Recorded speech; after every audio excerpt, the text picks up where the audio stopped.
नमस्कार दोस्तों जैसा कि मैंने आपसे चर्चा की थी कि राहु केतु का संबंध कुंडली जागरण से कैसे है, तो आज उसी पर चर्चा करने जा रहा हूं। बहुत ही महत्वपूर्ण टॉपिक है।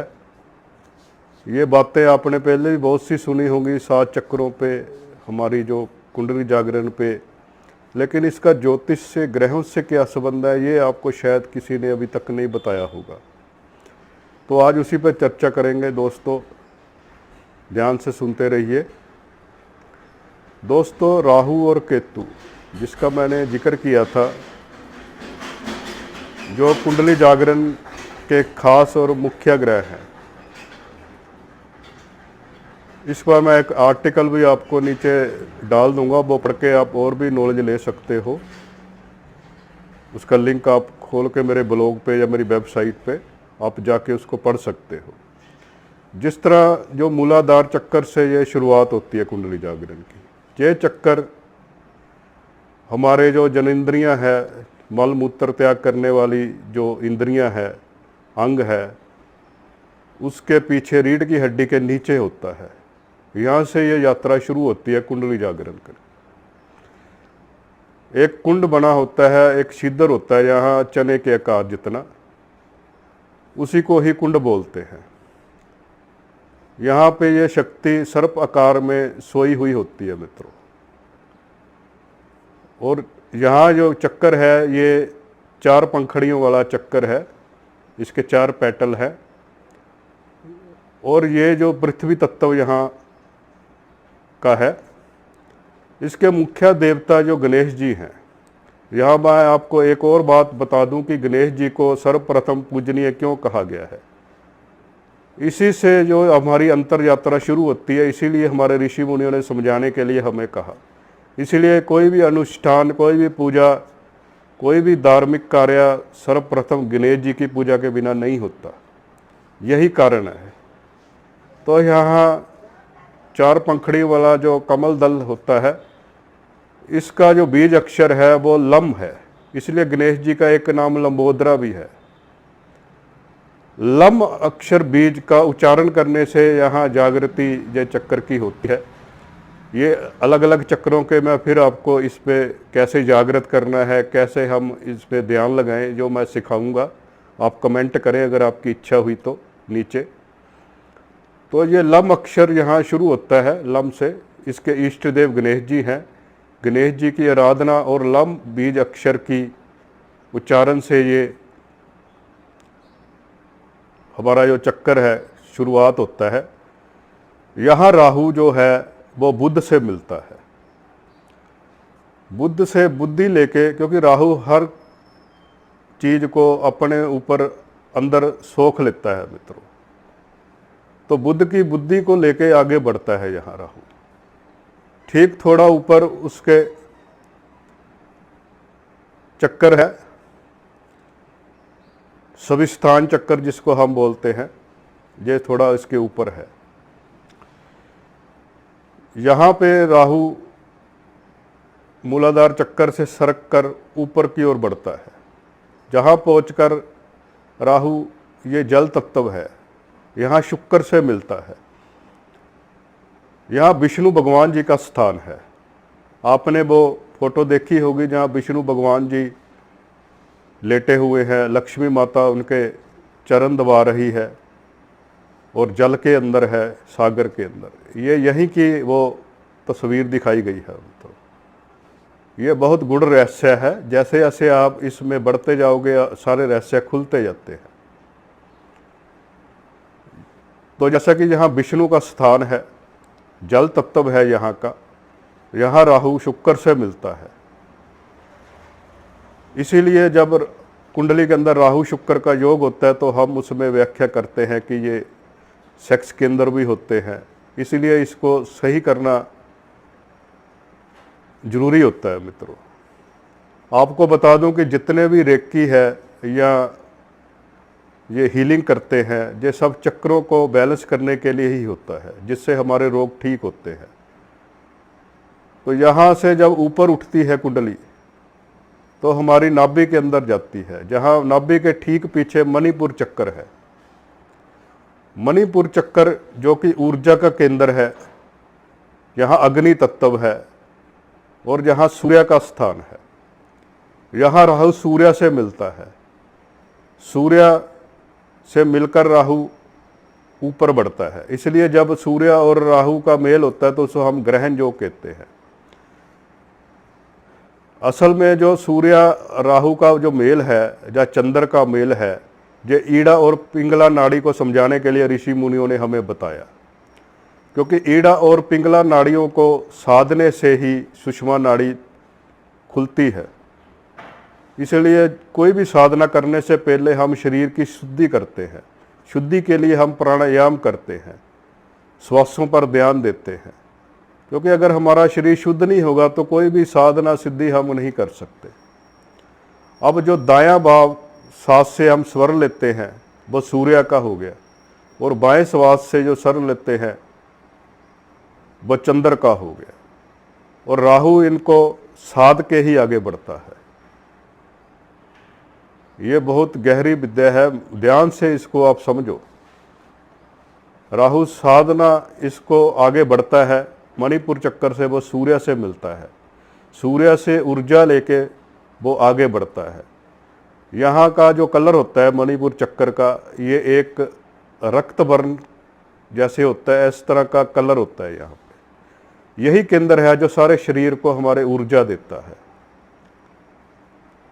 उससे जब आगे बढ़ता है राहु तो हमारे हृदय चक्कर अनाहत चक्कर पे पहुंचता है। यहाँ मंगल का स्थान है, मंगल का स्थान से ऊर्जा लेता है तो राहु आगे बढ़ता है। यहाँ बीज मंत्र है हूं, वायु तत्व है। जो मूलाधार का बीज मंत्र मैंने बताया लम, और उससे जो विष्णु स्थान जहाँ बीज मंत्र उसका है रम बम, और उसका मणिपुर चक्कर है उसका बीज मंत्र है रम। लम बम रम, और यहाँ का बीज मंत्र है हृदय चक्कर का अनाहत का यम।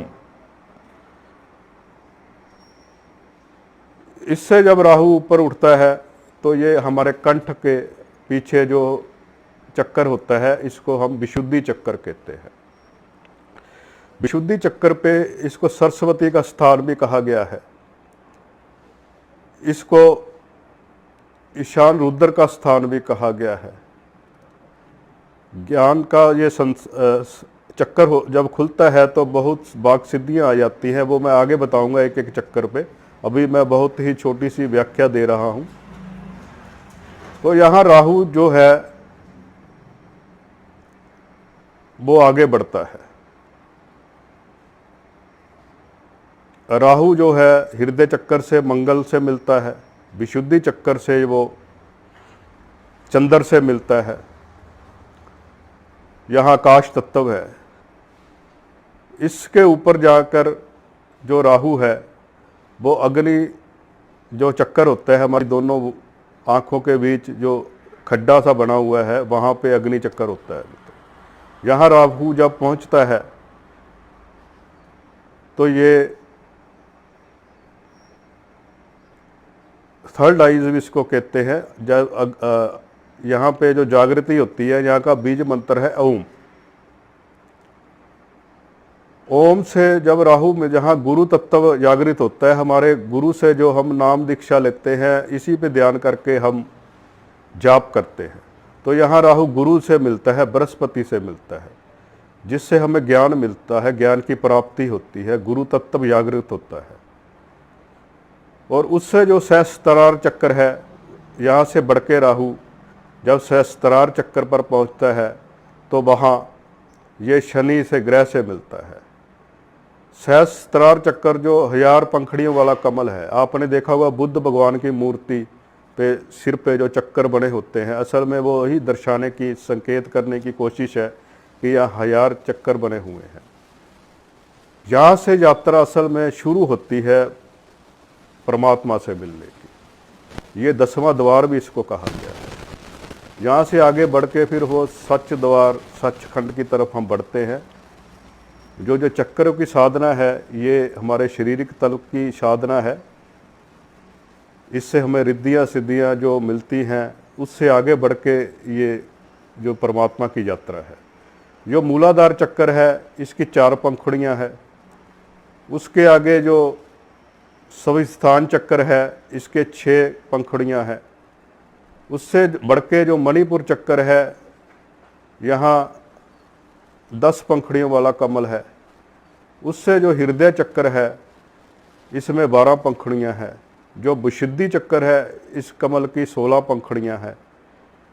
और जो अग्नि चक्कर है हमारा, यहाँ 2 पेटल है और बीच में एक ज्योत आकार सा ज्योतिपुंज है। और सहस्त्रार चक्कर की तो 1000 पंखुड़ियों वाला कमल दल है। अलग अलग जिसने ध्यान किया, अलग अलग उसने इसमें कलर देखे, अपने अपने अनुभव देखे, अपने अपने अनुभव किए, तो इस पे जो रंग है वो अपने अपने अनुभव के अनुसार दिखते हैं। जैसे हृदय चक्कर में किसी को हरे रंग के नजर आए साधकों को, किसी को यहाँ पिंक कलर नजर आया, और विशुद्धि चक्कर पे किसी को जैसे नीलकंठ टाइप कलर होता है वो नजर आया, और किसी को कोई और कलर नजर आया, स्वर्ण कलर नजर आया। तो ये आपकी साधना जब आप करोगे तो आपके खुद के अनुभव आपको पता होंगे कि आपने वहाँ क्या देखा। एक एक चक्कर की बहुत बड़ी बड़ी व्याख्या है मित्रों। इसको जागृत करने के कई साधन है, कई तरीके हैं। असल में जो हमारे वेदों से जो निकली हुई जो विद्याएं हैं, जैसे ज्योतिष, आयुर्वेद, योग, ये सब एक ही सिक्के के पहलू हैं मित्रों। सबसे पहले कोई भी साधना करने से पहले प्राणायाम शुरू करना पड़ता है। अपने शरीर को, नाड़ियों को शुद्ध करना पड़ता है। 72,000 नाड़ियाँ हमारे शरीर के अंदर हैं। इनमें से 3 प्रमुख नाड़ियाँ हैं, ईड़ा, पिंगला और सुषमा नाड़ी, जो हमारी ध्यान सिद्धि के लिए जरूरी, जागृत होना जरूरी है उसको। तो मित्रों, ये छोटी सी व्याख्या मैंने की, सभी ग्रहों को लेकर आपको बताया कि कहाँ कहाँ कौन से ग्रह का किससे संबंध है। विशुद्धि चक्कर, मूलाधार चक्कर से शुरू होकर जो सहस्त्रार चक्कर तक सभी ग्रहों का संबंध है। फिर मूलाधार चक्कर यहाँ शुरू होती है कुंडली जागरण की यात्रा, और सहस्त्रार चक्कर यहाँ हमारी चोटी है, यहाँ पर ख़त्म होती है। उसके आगे फिर ये सचखंड की तरफ हम बढ़ना शुरू होते हैं।